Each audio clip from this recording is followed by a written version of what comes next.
So, heading to the Cathedral of the Pines, or that area. I may look for somewhere different to camp. Because the Cathedral of the Pines,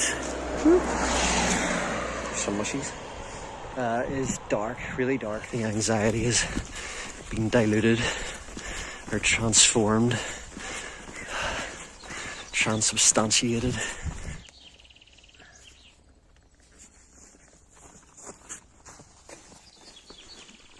Well, the sunlight has come out again from behind the clouds, and this just looks lovely.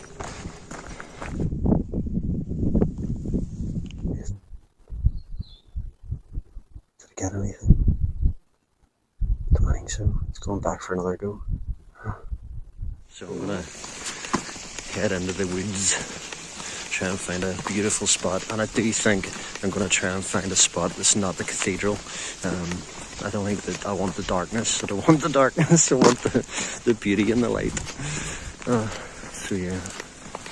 And I think when we found a cathedral, it was because we wanted somewhere that was really discreet, where we could like get the axes out and chop stuff without worrying about people seeing us. So different agenda here. Dodgy bridge crossing.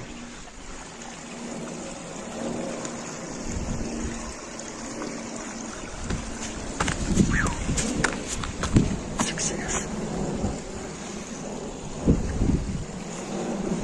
Looking for camping spot. That's usually the anxieties that make me want to be so hidden away that, there's no chance of anybody seeing me, or yeah, and actually walking into this dark woods where it's so quiet and dead, and you're so hyper aware of every single noise you make. It's like that's actually anxiety inducing as it is. And this might be it. I love that view. So I'm not entirely sure, but I think I found a spot. Well, it definitely ticks the boxes for beauty, the view. Yeah, it feels good. Basically. And anywhere I go, I'm going to have anxieties. So I may as well find somewhere that at least I don't think is going to be frequented, but is beautiful. And I think this fits the bill. So we'll see if I stay or not. It's hard to come back from whenever you're almost deciding to go home. It's hard to bring yourself back from the brink, because you've almost given yourself an out, given yourself an escape. So it's hard to talk yourself out of it. Thought I might as well video this for your entertainment. I still have trauma from the previous hammock fail and one other hammock incident. So the moment of truth. Hello over there. You are not alone. I am here with you. Oh shit. Right, the midges are starting to bite a wee bit. They're not too bad actually, they're survivable. I need to find a pole and then I'll sharpen the end off a bit and then stick it in there to give me my veranda. Okay, first things first though. I love this. Surrounded by birds. Far better than being in a dead wood with no life. This is much more preferable. Yup. So I try and do the vegan thing and have been for many years, but there's definitely going to be midges killed in the making of this video, either through me slapping them on my head, which I claimed self-defense, and then also while I was putting my food in my pot, I'm pretty sure there's going to be a load of midges in there. There we go. You can only do the best you can. Hear that? Sizzle. Sizzling hot. Right now, other than the midges, this is heavenly, and if you could tell me that's Loch Lomond, and I'd be like, amazing.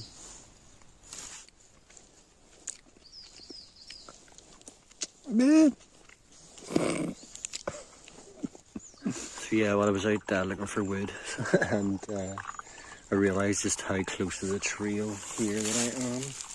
I feel like it's good. This is actually good, like seeing, and I actually saw some kids when I was cutting wood. I could hear them sort of like yelping or whatever teenagers do, and I think that out of curiosity, probably seeing me, like, they're sort of decided to, you know, skulk down a wee bit to see, and they actually came right up, right past where I'm at, and there is this, you know, there's a bit of a trail.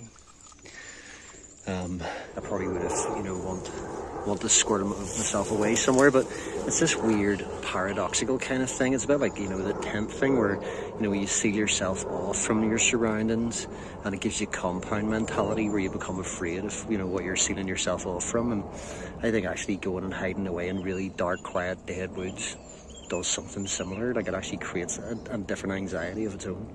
I found this spot and I was like, oh, this is like, if I had no other questions, didn't give a shit, this is where I would camp. So I'm sort of sticking with it. I'm going like, this is where I will camp, and if I come back again, I may well camp at exactly the same spot, despite knowing now the trail is right there.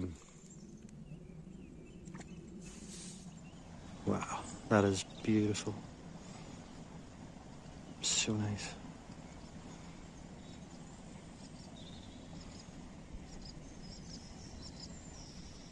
Cheers. Here's to committing to staying the night.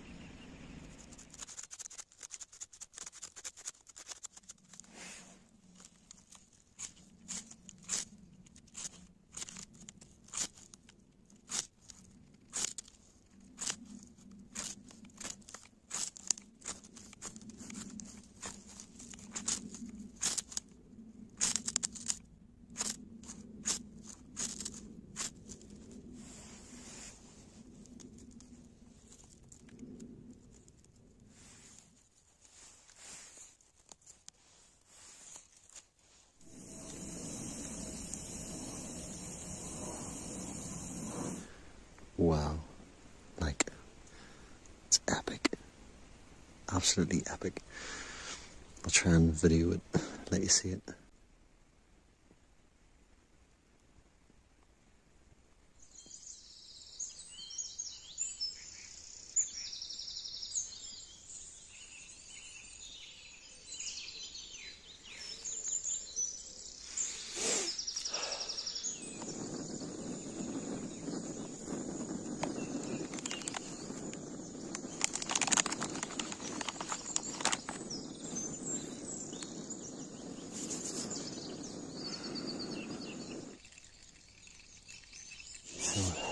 Chilly enough, but it's lovely. It's now getting bright enough. I can see the light really clearly now, and birds are starting to fly around.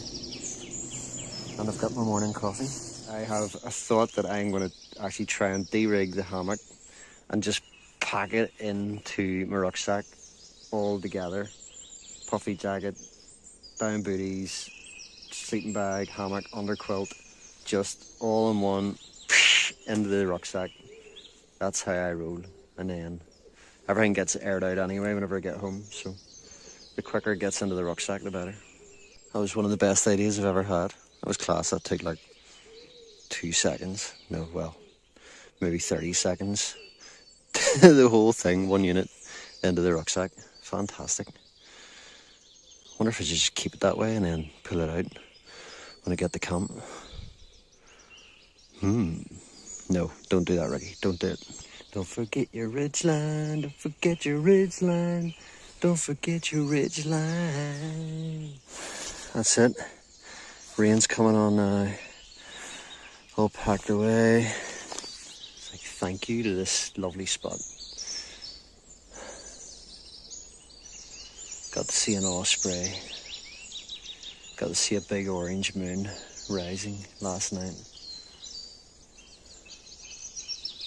Surrounded by bird song.